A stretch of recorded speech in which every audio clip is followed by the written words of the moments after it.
So tell us about your character. So I play a character named Tad Billingham. He's the pastor of a sect that is involved in the conspiracy, the epic worldwide conspiracy.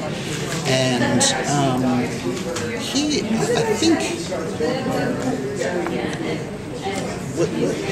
if you were to look at him, you would be like, that guy's a fanatic. He is, and by that I mean he is singular in his worldview about, I believe this and I'm going to do all of these things in order to make my worldview true. I think all of us, I think there's a pejorative sense about what fanaticism is, right? We don't agree with that. If you're a fanatic, you're free, you should do that. I think for him, he does not feel that way. I think he, in some level, feels that the inspiration is godly of what he is doing. So he's strong in his convictions.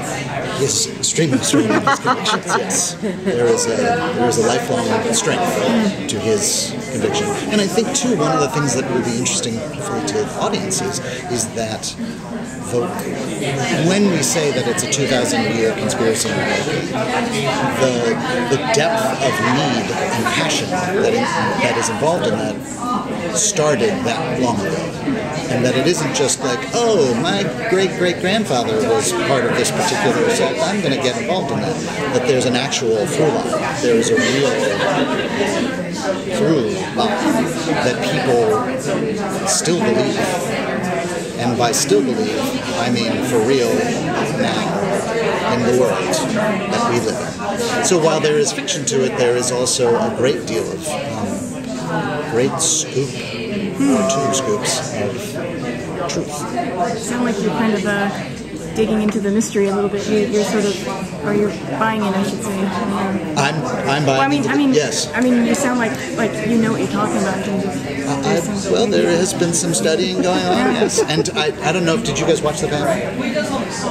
Wow. So Reza, who was our moderator, is an extraordinary historian, religious historian, and has written an incredible book called Zealot, which you should read, which is spectacular, about the historical Jesus. And it gives you an incredible context to the thousands of years of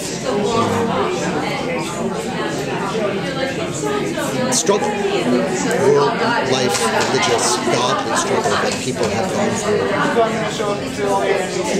And Jesus was one of those people. So talk a little bit more about I'm sure that's not controversial at all. Talk a little bit more about some of the research that you did for this role and for the overall story.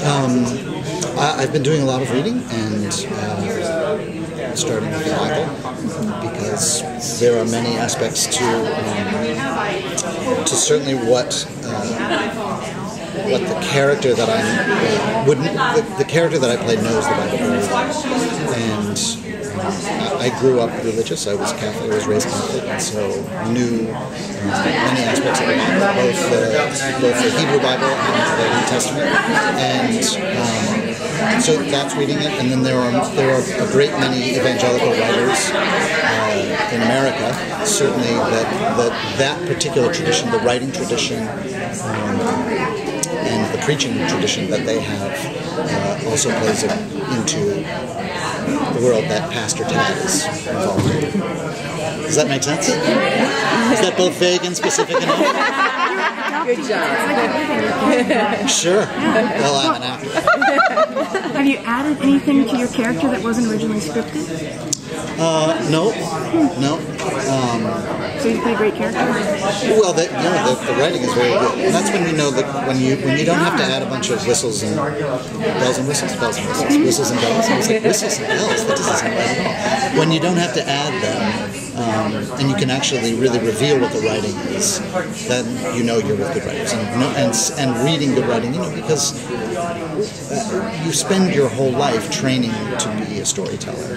And so do the writers, and when you come together, you just want to tell what the story is that they're presenting. And they spend a lot of time sitting there and typing it out and figuring out what they're going to do, and then they have to bring it to other artists, crew members and DPs and cameramen and directors and actors, and then all of a sudden they realize that the story is made like in the center of this table, that it isn't up to one of us to make the story, it's up to all of us to make the story together in the center. So you've played a lot of villains, or maybe anti-heroes. It's possible, yes. And I have to say, you scare me a lot, which I love. Nice. So can you talk about if When there's did I something? scare you? Definitely in. Well, I loved you in Suits. You scared me in Damages. Damages, yes. Damages. Sure.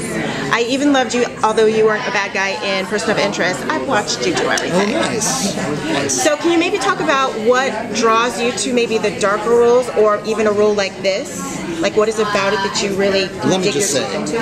I grew up, like, I used to, what I really loved to do was comedy, and I was a comedian, and not like a stand-up comedian, but like, comedy was my thing, and I love being bad guy. It's so much fun.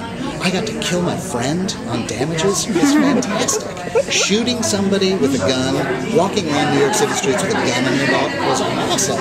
You know, it's like every little boy's dream. You're like, I get to go bang and be a total badass. I am not a total badass. So it was fantastic to be one, which was awesome. So there is something very there's something very fun and enjoyable, especially to be able to play outside of your own personal, you know, your life, where you dress like this, and you go to Whole Foods, I don't shoot anybody, I'm not a bad guy. Some days I wish that I could be that guy. But they are incredibly fun, because you really get to release into, you know, really dark, ugly shit that's nasty and scary, and it can be very fun to do.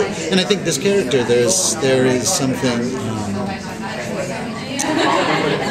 He lives in a world where there's a lot hidden, and you don't. And he's hiding from people that know him very well, and he's hiding from himself, and he is. Getting involved in a conspiracy that is extremely dangerous and life-threatening. And the stakes of playing those particular set of circumstances is thrilling. So what is your favorite aspect about playing this character? Sorry? What is your favorite aspect about playing this character? I think like loving, just being really hidden. It's a fun thing to do to yourself, because on some level you have to, if you're hiding something even from yourself, you actually, how would you know what you're hiding, or how to do it? And you have to almost trick yourself into being in some really crazy, weird, you're going down some tunnel, and you've put yourself into a tunnel that you don't know where the next turn is, and it's pitch black, and you just, the thing that you know you have to do is run as fast as you can. Scary. Trust your instinct. Freaky. There you go. Trust your instincts. Trust the power of God.